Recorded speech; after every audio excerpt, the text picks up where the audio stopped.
ലോകത്തിലെ ഏറ്റവും പ്രശസ്തവും ഭക്തജന തിരക്കേറിയതുമായ ഹൈന്ദവ തീർത്ഥാടന കേന്ദ്രങ്ങളിൽ ഒന്നാണ് ആന്ധ്രാപ്രദേശിലെ ചിറ്റൂർ ജില്ലയിൽ സ്ഥിതി ചെയ്യുന്ന തിരുമല വെങ്കിടേശ്വര ക്ഷേത്രം. കലിയുഗവരദനായ ശ്രീനിവാസന്റെ ദർശനം തേടി ദിവസേന ലക്ഷക്കണക്കിന് ഭക്തരാണ് മലമുകളിലേക്ക് എത്തിച്ചേരുന്നത്.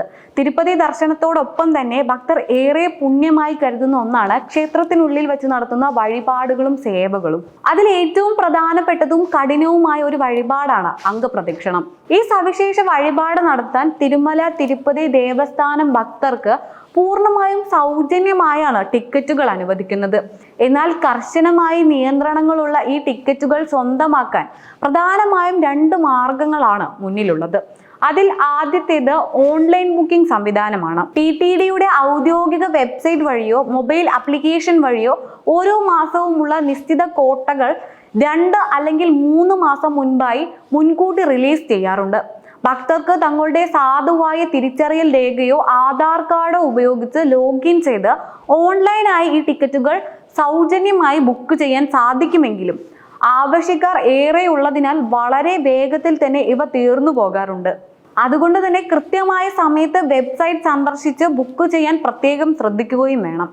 ഇനി ഓൺലൈൻ വഴി ടിക്കറ്റ് ലഭിക്കാത്ത ഭക്തർക്കായി തിരുമലയിൽ വെച്ച് നേരിട്ട് ടിക്കറ്റ് നൽകുന്ന ഓഫ്ലൈൻ കറന്റ് ബുക്കിംഗ് സംവിധാനവും നിലവിലുണ്ട്. തിരുമലയിലെ സെൻട്രൽ റിസപ്ഷൻ ഓഫീസിലെ കൗണ്ടറുകളിൽ നിന്നോ അല്ലെങ്കിൽ നിശ്ചയിക്കപ്പെട്ടിട്ടുള്ള മറ്റു കൗണ്ടറുകളിൽ നിന്നോ പ്രതിദിനം നിശ്ചിത എണ്ണം ടിക്കറ്റുകൾ വിതരണം ചെയ്യാറുണ്ട്. ഭക്തർ ദർശനം നടത്താൻ ആഗ്രഹിക്കുന്ന ദിവസത്തിന്റെ തലേ ദിവസം ഉച്ചയ്ക്ക് 2 മണി മുതലാണ് സാധാരണയായി ഈ ടിക്കറ്റുകളുടെ വിതരണം ആരംഭിക്കുന്നത്. ഇതിനായി ഭക്തർ നേരിട്ട് ആധാർ കാർഡുമായി ബയോമെട്രിക് വെരിഫിക്കേഷൻ കൗണ്ടറുകളിൽ എത്തേണ്ടതുണ്ട്. ഒരാൾക്ക് ഒരു ടിക്കറ്റ് എന്ന കൃത്യമായ കണക്കിൽ ക്യൂവിൽ നിൽക്കുന്ന ആളുകളുടെ വിരലടയാളവും ഫോട്ടോയും പരിശോധിച്ച ശേഷമാണ് ടിക്കറ്റുകൾ നേരിട്ട് കൈമാറുന്നത്. അംഗപ്രദക്ഷിണത്തിനുള്ള ടിക്കറ്റുകൾ ലഭിച്ചു കഴിഞ്ഞാൽ ക്ഷേത്രം അനുശാസിക്കുന്ന കനത്ത നിയമങ്ങളും ഡ്രസ് കോഡും പാലിക്കാൻ ഭക്തർ പൂർണ്ണമായും ബാധ്യസ്ഥരാണ്. വഴിപാട് നടത്തുന്ന പുരുഷന്മാർ നിർബന്ധമായും മുണ്ടും മേൽമുണ്ടും ധരിക്കേണ്ടതാണ്. സ്ത്രീകൾ സാരിയോ അല്ലെങ്കിൽ ദുപ്പട്ടയോട് കൂടിയ സൽവാറോ ധരിക്കണം.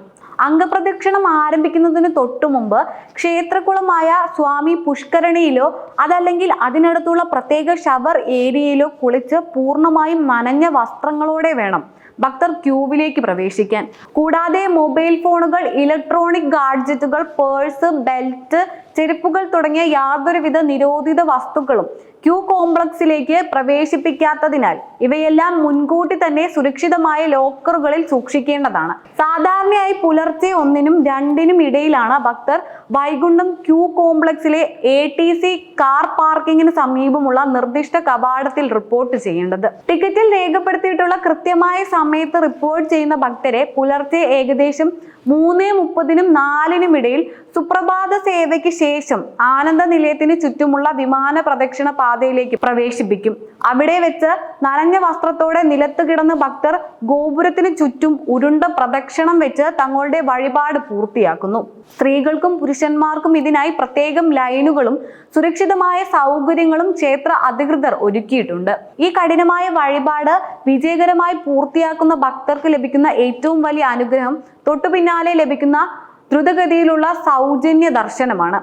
പ്രദക്ഷിണം കഴിഞ്ഞാൽ ഉടൻ വസ്ത്രം മാറാൻ സമയം അനുവദിക്കാതെ അതേ നനഞ്ഞ വസ്ത്രത്തോടെ തന്നെ ഭക്തരെ നേരിട്ട് ഭഗവാന്റെ പ്രധാന ശ്രീകോവിലിന് മുന്നിലേക്ക് തുടപ്പ ഗേറ്റ് വരെ ആനയിക്കുന്നു. സാധാരണ ക്യൂവിലൂടെ ദർശനത്തിനായി മണിക്കൂറുകൾ കാത്തു നിൽക്കേണ്ടി വരുമ്പോൾ അംഗപ്രദക്ഷിണം കഴിഞ്ഞവർക്ക് വളരെ വേഗത്തിലും ഏറ്റവും അടുത്തുനിന്ന് ബാലാജി ഭഗവാനെ വണങ്ങാനുള്ള സുവർണാവസരമാണ് ഇതിലൂടെ ലഭിക്കുന്നത്.